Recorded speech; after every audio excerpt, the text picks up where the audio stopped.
ερωτήσεις. Λοιπόν, λογοτεχνία και κινηματογράφος. Να ξεκινήσουμε από το φετινό θέμα των κινηματογραφικών αφιερωμάτων. Εσείς πώς θα χαρακτηρίζετε αυτή τη σχέση?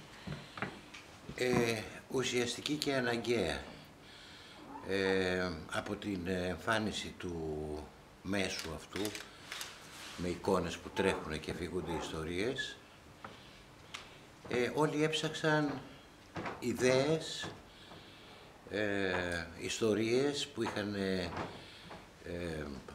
περάσει πριν σε τυπωμένες σελίδες βιβλίων και που ήταν πολύ γνωστές στον κόσμο και ήταν ένα υλικό τελείως αναγκαίο, τουλάχιστον στα πρώτα στάδια του κινηματογράφου. Αν και ακόμα, αν παρατηρήσει κανένας κυρίως την πορεία του αμερικάνικου κινηματογράφου, σχεδόν το 90% των ιστοριών, των σεναρίων βασίζονται πάνω σε μυθιστορήματα ή σε διηγήματα ή σε νουβέλες. Βέβαια, η διαφορά ανάμεσα στη μια τέχνη και στην άλλη είναι μεγάλη. Και νομίζω ότι η πιο έντιμη και ρυψοκίνδυνη και ενδιαφέρουσα προσέγγιση μιας τέτοιας ιστορίας είναι ο σκηνοθέτης να ξεχάσει το βιβλίο, να το κρατήσει σαν ένα άξονα, σαν έναν οδηγό, από εκεί και πέρα όμως να χρησιμοποιήσει τη γραφή, δηλαδή που έχει ο κινηματογράφος, γιατί ενώ ο συγγραφέας χρησιμοποιεί λέξεις, εμείς χρησιμοποιούμε εικόνες, τη μία μετά την άλλη. Και αυτό, τουλάχιστον στη δικιά μου περιπέτεια της ζωής μου, 3-4 φορές χρησιμοποίησα βιβλία. Το ενδιαφέρον είναι το εξής, ότι νομίζω ένας αναγνώστης ενός βιβλίου είναι και ο πρώτος σκηνοθέτης. Γιατί διαβάζει το βιβλίο και φαντάζεται τα πρόσωπα, όπως εκείνος με την ευαισθησία του καταλήγει, και όταν μπαίνει στον κινηματογράφο να δει την ταινία, τουλάχιστον στα πρώτα λεπτά, αντιδρά γιατί βλέπει πρόσωπα τα οποία αυτός τα έχει φανταστεί διαφορετικά. Αλλά πάντα έχει ενδιαφέρον. Και νομίζω ότι σε όλη αυτή τη διαδρομή του κινηματογράφου δεν είναι πολλές οι κινηματογραφικές ταινίες που ξεπέρασαν το λογοτεχνικό κείμενο. Υπάρχουν βέβαια και ορισμένες ταινίες που ήταν και καλύτερες από το πρωτότυπο, δηλαδή από την νουβέλα. Τουλάχιστον εγώ δεν είμαι ειδικός, δεν είμαι ιστορικός, αλλά υπάρχει μια ταινία ενός Ρώσου σκηνοθέτη, Ιωσήφ Χάιφιτς, ο οποίος έκανε μια νουβέλα του Τσέχοφ που λεγόταν «Η κυρία με το σκυλάκι». Η ταινία λοιπόν είναι πολύ καλύτερη από την νουβέλα. Πολύ καλύτερη. Είναι μοιραία η σύγκριση πάντως. Ναι. Άρα νομίζω ότι τουλάχιστον αυτό προσπαθώ να κάνω όταν χρησιμοποιώ βιβλία, όταν δουλεύω να ξεχάσω τελείως το βιβλίο. Ενώ με έχει γοητεύσει, ενώ με έχει συγκινήσει και θέλω να το μεταφέρω στο σινεμά, πρέπει να το ξεχάσω. Πρέπει να ξεχάσω το πώς έχει αφηγηθεί ο λογοτέχνης στην ιστορία του και να το κάνω εγώ μόνος μου. Στο πλαίσιο των κινηματογραφικών αφιερωμάτων θα ξαναπροβληθεί στη Μεγάλη Αίθουσα μια ταινία δικιά σας που προβλήθηκε για πρώτη φορά το 2013. Γενικά ξαναβλέπετε τις ταινίες σας? Όταν υπάρχουν σοβαροί λόγοι, ναι. Δηλαδή όταν είμαι υποχρεωμένος να είμαι σε μια αίθουσα, τώρα που με έχετε καλέσει, θα είμαι, δεν μπορώ να φύγω. Αλλά δεν επιστρέφω στις δουλειές μου, δηλαδή όταν καταφέρω να τελειώνω μια ταινία και παίρνει το δρόμο της, στο μυαλό μου έχω κάτι άλλο που προσπαθώ να κάνω κάτι διαφορετικό, μια καινούργια περιπέτεια. Που σημαίνει ότι δεν τις βλέπω τις ταινίες. Εκτός από λόγους ανωτέρας βίας. Ποια είναι η αγωνία σας, εκτός από το να υπάρχει αποδοχή από το κοινό, όταν δημιουργείτε μια ταινία? Το να αρέσει στο κοινό για μένα είναι πολύ σημαντικό.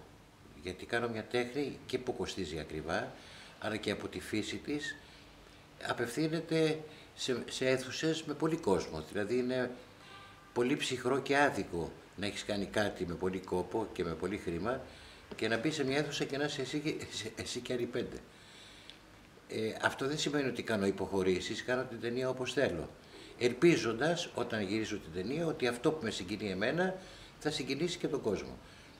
Αυτό όμως είναι τελείως άγνωστο. Δεν υπάρχει σκηνοθέτης, δεν υπάρχει κινηματογραφιστής που να είναι σίγουρος ότι αυτό που κάνει θα συγκινήσει και το κοινό. Γιατί είναι ένα προσδιορίστο στοιχείο όταν τελειώνει η ταινία και παίζεται. Που μπορεί να υπάρχουν κοινωνικές συνθήκες φυσικές καταστροφές, χιόνια που δεν θα φύγετε από το σπίτι σας, εκλογές που το μυαλό σας είναι στα ψηφοδέλτια, που σημαίνει ότι ο κινηματογράφος επηρεάζεται από ανεξάρτητους από τη φύση του παράγοντες. Από την ιδέα για μια ταινία στην κινηματογραφική αίθουσα, ποιο είναι το πιο επίπονο στάδιο της δημιουργίας όλης αυτής της διαδρομής και ποιο το ενδιαφέρον για εσάς, το πιο ενδιαφέρον για εσάς? Ισότιμο με το γεγονός ότι εγώ προσπαθώ να φτιάξω την ταινία στο μυαλό μου, στη φαντασία μου στην αρχή, και σιγά σιγά με τη συνεργασία με άλλους φίλους, συνεργάτες, προσπαθούμε να την κάνουμε όσο είναι πιο στέρεη, με την έννοια ότι μπορούμε να υπολογίσουμε και πόσο θα κοστίσει, πόσο χρόνο θα πάρει κτλ. Που είναι αυτό το γοητευτικό στοιχείο του κινηματογράφου.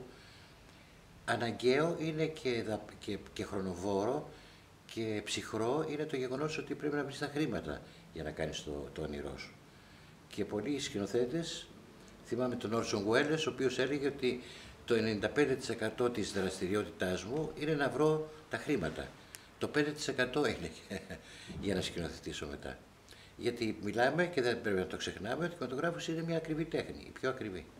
Μου δίνετε πάσα για το επόμενο ερώτημα. Κινηματογράφος στα χρόνια της κρίσης και μάλιστα ελληνικός κινηματογράφος στα χρόνια της κρίσης. Τι γίνεται στις μέρες μας? Ταυτόχρονα με την κρίση υπάρχει όμως και κάτι ελπιδοφόρο σήμερα. Είναι η σύγχρονη τεχνολογία. Τι σημαίνει αυτό? Ότι ένας νέος 20 χρονών, 25 χρονών που θέλει να δει σε εικόνες τι έχει στο μυαλό του, εύκολα μπορεί να το πραγματοποιήσει, γιατί το πρώτο εργαλείο που λέγεται κάμερα είναι εύκολο να το αποκτήσει. Οι τιμές πια είναι πολύ χαμηλές, δεν χρειάζεται να έχεις ένα ολόκληρο τεχνικό εξοπλισμό τεράστιο για να πραγματοποιήσει κάτι. Εκεί οφείλεται λοιπόν το γεγονός ότι η καινούργια γενιά των Ελλήνων σκηνοθετών, αλλά όχι μόνο, πολύ σύντομα, πολύ νωρίς, μπορεί να δει τι έχει στο μυαλό του, να φτιάξει τις εικόνες του και μετά να δει και αυτές τις εικόνες τι λένε σε κόσμο φιλικό του ή όχι, που εγκαίρως, σε βάση περιπτώσει, μπορεί να πάρει τη γενναία απόφαση, κάνει για το σινεμά ή δεν κάνει για το σινεμά. Ενώ εμείς, η δικιά μου γενιά, έπρεπε να πάει σε ηλικία 35 χρονών για να εξασφαλίσει μια κάμερα 35 mm, τις παλιές μηχανές, φιλμ, έξοδα. Το γεγονός λοιπόν αυτό, η σύγχρονη τεχνολογία, μετά σήμερα μπορεί να κάνεις μοντάζ στο κομπιούτερ, στον υπολογιστή, μπορεί να κάνεις διόρθωση χρωμάτων. Το τεχνικό περιβάλλον λοιπόν, όλο αυτό, η κατεύθυνση αυτή της τεχνολογίας είναι πολύ σημαντική για τους νέους, που σημαίνει ότι μπορεί να υπάρχει κρίση, αλλά ταινίες γυρίζονται και γυρίζονται κυρίως από τους νέους. Σας αρέσουν οι καινούργιες ταινίες? Πολλές ναι. Σίγουρα είναι μια γενιά νέα, η οποία θέλει να δει τον κόσμο, τα προβλήματα του κόσμου, τα προβλήματα τα δικά του, με ένα καινούριο τρόπο, ο οποίος δεν είναι ο δικός μου, δεν είναι της δικιάς μου γενιάς. Μερικές φορές με παραξενεύουν οι ελληνικές ταινίες, για αυτές κουβεντιάζουμε, αναγνωρίζοντας πάντα ότι είναι μια πολύ σημαντική γενιά. Μιλάμε για παιδιά που σπουδάσαν το σινεμά, ταξιδέψανε, έχουν τον τρόπο να βλέπουν σήμερα ό,τι συμβαίνει στον κόσμο, πάλι επιστρέφουμε στην τεχνολογία, και νομίζω ότι είναι και η ελπίδα, τουλάχιστον σε αυτό το κομμάτι του κινηματογράφου, είναι μια ελπίδα ότι υπάρχει μια γενιά που είναι γύρω στους 20 σκηνοθέτες, πολύ σημαντικούς. Μέσα στη νέα γενιά ανήκουν και τα δικά σας παιδιά που ακολούθησαν το δικό σας δρόμο. Τους ενθαρρύνατε σε αυτή την απόφαση? Ήταν μοιραίο το να ασχοληθούν με τον κινηματογράφο? Από μια μεριά ήταν μοιραίο, γιατί μεγαλώσαν σε μια οικογένεια τέτοια που όλοι οι φίλοι μου ήταν κινηματογραφιστές. Εγώ δεν τα έσπρωξα όμως τα παιδιά μου να κάνουν σινεμά, γιατί επειδή είναι μια ιστορία υψηλού ρίσκου, δεν επέμενα να κάνουν κάτι τέτοιο. Μου ανακοινώσανε την επιθυμία τους όταν μπήκανε στην εφηβεία, και αυτό που τους συμβούλεψα είναι αυτό που συμβουλεύω κάθε νέο. Πάρτε μια κάμερα μικρή και διηγηθείτε μια ιστορία σε 5 λεπτά. Να δούμε τι εικόνες, τι σκέφτεστε πάνω σε αυτό. Αποδείξανε ότι έχουν ταλέντο και τα δύο παιδιά. Ο γιος μου είναι και μουσικός, γράφει πολύ καλή μουσική, ροκ μουσική. και αγωνίζονται όπως αγωνίζεται όλη η σημερινή νεολαία που προσπαθεί να επιβιώσει, προσπαθεί να εκφραστεί. Ναι. Η τελευταία έτσι ωραία ταινία που είδατε ποια ήτανε? Pride. Λέγεται μια εγγλέζικη ταινία, Pride. Πάρα πολύ καλή. Μου τη φέραν τα παιδιά μου και την είδα καθαρή Δευτέρα και στην αρχή δεν μ' άρεσε γιατί ήταν πολύ γρήγορη. Τώρα οι σημερινές ταινίες είναι πολύ γρήγορες και έχουν υποτίτλους συνέχεια και δεν έβλεπα τις εικόνες. Αλλά ήταν πολύ συγκινητική. Μετά από 20 λεπτά έκλαιγα. Έκλαιγα και γελούσα γιατί είναι η γκέι του Λονδίνου, η γκέι οργάνωση, η οποία πάει να συμπαρασταθεί το 1984 στους εργάτες στην Ουαλία που είναι κάτω με τους ανθρακορίχους. Και ξαφνικά από ένα σημείο και μετά δύο κοινωνίες τελείως διαφορετικές προσπαθούν να συμβιώσουν και αυτό είναι το πολύ ενδιαφέρον. Πάρα πολύ καλή. Είναι η τελευταία ταινία που και γέλασα και συγκινήθηκα. Σας αρέσει η ελληνική τηλεόραση? Κοιτάξτε, παρακολουθώ την πολιτική επικαιρότητα καταρχήν, δεν έχω... Σας αφορά, αφού μου λέτε αυτό σας αφορά η πολιτική επικαιρότητα? Διάβασα ότι έχετε πει παραμένω αριστερός αλλά ανένταχτος της καρδιάς.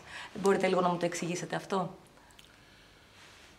Ότι δεν είμαι, πώς το λένε, σε όλη μου τη ζωή δεν ήμουν οπαδός, φίλαθλος ενός συγκεκριμένου κόμματος. Η ψυχή μου αριστερά ήτανε και είναι.